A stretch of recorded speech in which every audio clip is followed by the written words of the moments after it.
Okay, this is the after the lab. This is where we're going to take our eggs, and because people wanted to know, we're going to see exactly what's inside of one of them.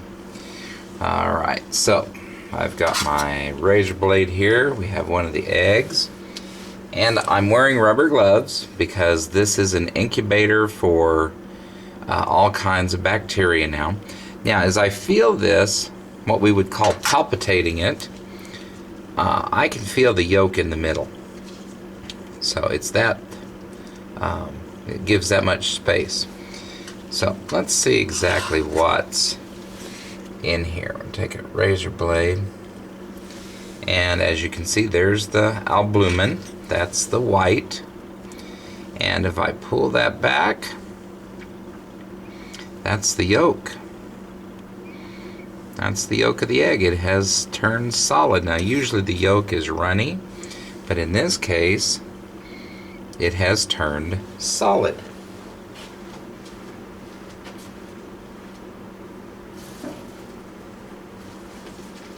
So we'll let you look at that for a second. I went and got a trash can.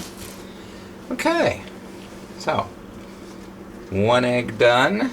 Get my handy dandy paper towel here, so we can take that and wrap that up.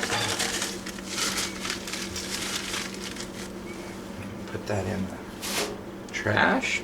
All right. The other thing that students were asking about, or that I saw online, was what would happen if, let me rinse that out there.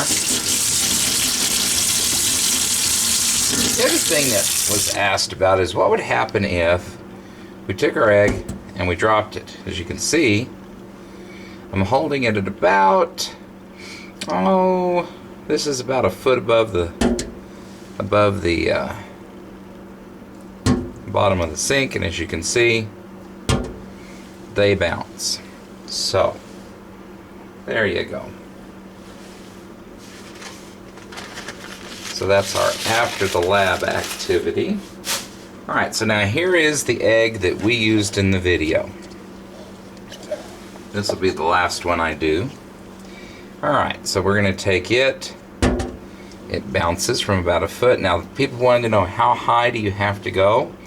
You can't see it because of the way the camera is, but I'm about 2 feet above the bottom of the sink, and 2 feet above the bottom of the sink, and voila, we have broken egg, and the yolk is solid in that one also.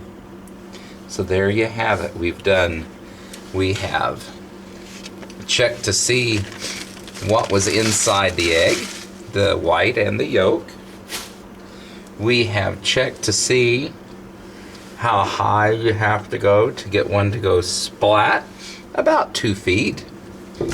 And we've recorded all of our data, wrapping up all of the classes. The data was pretty much the same. We had a very nice curve on our data sheet on as far as the egg swelling up, going from a hypotonic to hypertonic state. And then all of the eggs except one had a very drastic reduction when we put them in the corn syrup. So all in all, even with the errors in math, even with the errors in not quite understanding what the sheet wanted, the experiment itself was a complete success. And hope you enjoyed all the parts of that and the after the lab